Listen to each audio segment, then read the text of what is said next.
Police आयुक्त ठाणे शहर यांच्या कार्यालयात विविध रिक्त पदांसाठी भरती केली जात आहे. यामध्ये एकूण 14 रिक्त पदं भरली जाणार असून यासाठी ऑफलाईन माध्यमातून अर्ज करता येणार आहे. या भरती प्रक्रियेला सुरुवातही झाली आहे. ठाणे पोलीस आयुक्त कार्यालयात विविध अधिकारी गट अ, विविध अधिकारी गट ब, विधी अधिकारी या पदांवर भरती होत आहे. यामध्ये निवड झालेल्या उमेदवाराला ठाणे येथे जाऊन नोकरी करावी लागणार आहे. पात्र उमेदवाराची निवड लेखी परीक्षा आणि मुलाखतीच्या माध्यमातून केली जाणार आहे. यासाठी 20 नोव्हेंबरपर्यंत अर्ज करता येणार आहेत.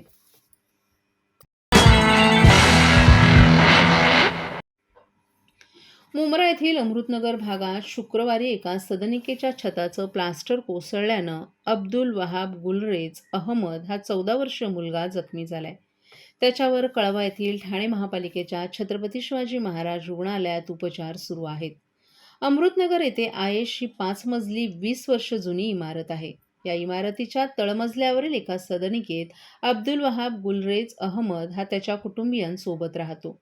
शुक्रवारी या सदनिकेच्या छताचं प्लास्टर कोसळलं. यामध्ये अब्दुलच्या छातीला, डोक्याला आणि पायाला दुखापत झाली आहे.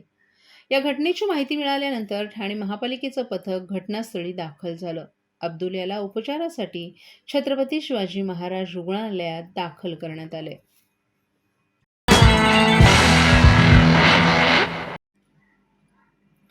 अचानक झालेल्या पावसामुळे कांद्यांचे भाव वाढल्याच्या पार्श्वभूमीवर केंद्र सरकारकडून सामान्य ग्राहकांना दिलासा देण्यासाठी ठाण्यात 25 रुपये किलो दरानं कांद्यांची विक्री करण्यात येत आहे.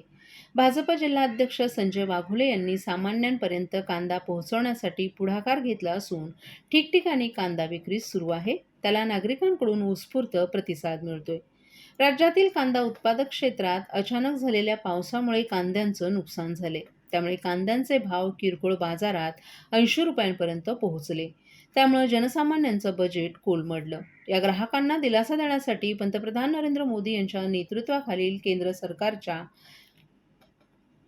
NCCF, नाफेड यांच्या माध्यमातून 25 रुपये दरानं कांदे विक्री करण्यात येत आहे. ठाण्यातील ग्राहकांपर्यंत कांदा पोहोचवण्यासाठी भाजप जिल्हाध्यक्ष संजय वाघोले यांनी पुढाकार घेतलाय. त्यानुसार भाजप आमदार संजय केळकर आणि आमदार निरंजन डावखरे यांच्या हस्ते या योजनेचा नुकताच शुभारंभ झाला. नौपाड्यातील यश आनंद सोसायटीतील कुटुंबांना कांद्यांची विक्री करण्यात आली. त्यानंतर गावदेवी मैदानानजीकच्या न्यू प्रभातनगर परिसरात सर्वसामान्यांना स्वस्तात कांदे विक्री करण्यात आली. गोकुळनगरमधील माजी नगरसेवक कृष्णा पाटील आणि नंदा पाटील यांच्या कार्यालयाबाहेर आणि माजी नगरसेविका नम्रता कोळी आणि जिल्हा उपाध्यक्ष जयेंद्र कोळी यांच्या सहकार्यानं खार्टन रोड परिसरात आज शुक्रवारी कांदे विक्रीला सुरुवात करण्यात आली.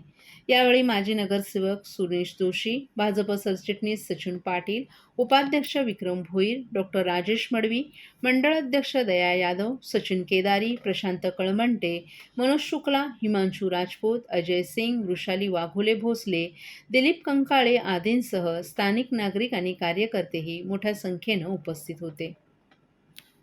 माध्यमातून पंतप्रधान नरेंद्र मोदी यांच्या संकल्पनेतून गोरगरिबांना कांदा हा स्वस्त दरात देण्याचं काम भारतीय जनता पार्टी ठाणे शहर, ठाणे आणि प्रभाग क्रमांक 11 सर्व भारतीय जनता पार्टीचे पदाधिकारी यांच्या मार्फत गोकुळनगर येथे वाटप करण्यात येत आहे.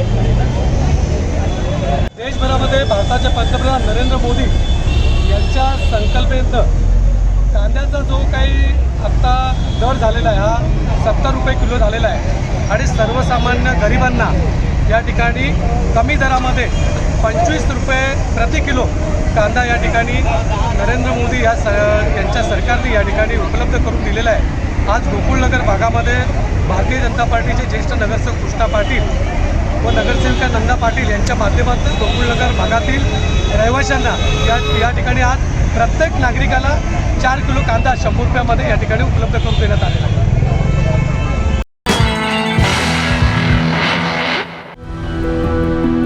मैं घर घर जाके काम करती हूँ. मेरे हस्बैंड ऐसी बेलदारी मजदूरी करते हैं. पहले मैं टीके लगवाती थी, फिर ऐसा हुआ कि हम लोग काम करते थे, हमारा काम डाउन होने लगा. फिर हम गांव चले गए. फिर गांव से आए तो हम दोनों काम में बिजी हो गए. एनम दीदी हमारे एक दिन घर आई, उन्होंने कहा कि मुझे कार्ड दिखाओ। फिर उन्होंने देखा उसमें कुछ टीके छूटे पड़े। आस पड़ोस में जितने भी बच्चे हैं उनके घर पर गए, उनकी मम्मी पापा से बोले जो बच्चे छूट गए हों वो बच्चे अपना टीका लगवा लें।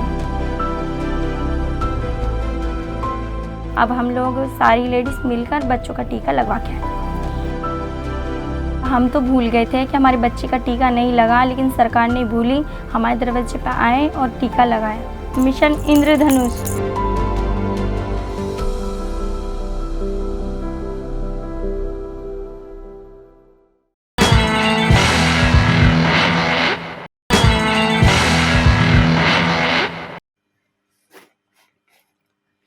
दिवाळी म्हटलं की लगबग असते ते किल्ले बनवण्याची. प्रत्येक तरुणाई सरसावते किल्ले तयार करण्यासाठी. ठाण्यातील कोपरी पूर्व परिसरातील हनुमान मित्र मंडळ गेली 13 वर्ष परंपरा जपत किल्ले साकारत आहे. दरवर्षी वेगवेगळे किल्ल्यांची प्रतिकृती या ठिकाणी तयार केली जाते. यावर्षी मंडळाच्या वतीनं मुरुड जंजिरा या किल्ल्याची हुबेहूब प्रतिकृती साकारण्यात आली आहे. अगदी कमी कालावधीत हा किल्ला तयार करण्यात आलाय. हा किल्ला तयार करण्यासाठी शाडू मातीचा वापर करण्यात आला असून हुबेहूब प्रतिकृती साकारण्यात आली आहे. छत्रपती शिवाजी महाराज यांचा इतिहास आणि त्यांचं शौर्य सर्वदूर पोहोचावं, तसंच प्रत्येकाला किल्ल्यांची माहिती मिळावी यासाठी हा किल्ला तयार केल्याचं हनुमान मित्र मंडळाच्या सदस्यांनी सांगितलं. तसंच आजकालची तरुणाई ही इंटरनेट आणि मोबाईलच्या जाळ्यात अडकली आहे. मात्र त्या पलीकडेही जाऊन एक इतिहास आहे तो तरुणांना समजावा हा उद्देश डोळ्यांसमोर ठेवून हा किल्ला बनवण्यात आला. गेली 13 वर्ष ही परंपरा आम्ही जपत असून येणाऱ्या काळात देखील पुढची पिढी, लहान मुलं ही परंपरा जपतील अशी प्रतिक्रिया त्यांनी यावेळी बोलताना दिली.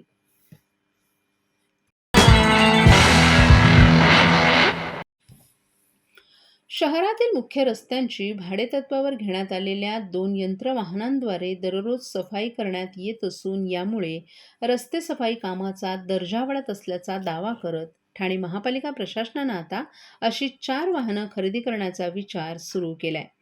4 पैकी 1 मोठे आणि 3 लहान यंत्रवाहनं खरेदी करून त्याद्वारे शहरातील अंतर्गत मुख्य रस्ते आणि उड्डाणपुलाची सफाई करण्याचा पालिका प्रशासनाचा विचार असल्याची माहिती पालिका सूत्रांनी दिली आहे. ठाणे महापालिका क्षेत्रातील रस्त्यांची मानवी पद्धतीनं सफाई करण्यात येते. अनेक रस्त्यांची योग्य प्रकारे सफाई होत नसल्याची टीका नागरिकांकडून सातत्यानं होत आहे. ही बाब ठाणे महापालिकेचे आयुक्त अभिजित बांगर यांच्या निदर्शनास आली होती. यानंतर त्यांनी ठेकेदारांना रस्ते सफाईच्या कामाचा दर्जा सुधारण्याचे आदेश दिले होते. परंतु वारंवार सूचना देऊनही कामात सुधारणा होत नसल्यामुळे त्यांना काही ठेकेदारांना नोटीसही त्यांनी बजावल्या. अखेर यांत्रिक पद्धतीनं रस्ते सफाई करण्याचा निर्णय पालिका आयुक्त बांगर यांनी घेतला होता. यानुसार 2 यंत्र वाहनं पालिकेनं भाडेतत्त्वावर घेतली आहेत. गेल्या 5 महिन्यांपासून या वाहनांद्वारे शहरातील मुख्य रस्ते तसंच पूर्व द्रुतगती महामार्गावरील रस्त्यांची सफाई करण्यात येते. एक वाहन दिवसभरात सुमारे 40 किलोमीटर रस्त्याची सफाई करत असून त्याचबरोबर मोठ्या रस्त्यांची सफाई जलद गतीनं होत आहे. रस्त्यावरील कचरा, रस्त्याच्या कडेला मोठ्या प्रमाणावर साठणारी धूळ काढण्याचं काम ही वाहनं करत आहेत. या दोन्ही वाहनांद्वारे महिन्याला 150 ते 200 टन कचरा काढण्यात येतो. रस्ते सफाई कामाचा दर्जा वाढत असल्याचा दावा करत ठाणे महापालिका प्रशासनानं आता अशी 4 वाहनं खरेदी करण्याचा विचार सुरू केलाय.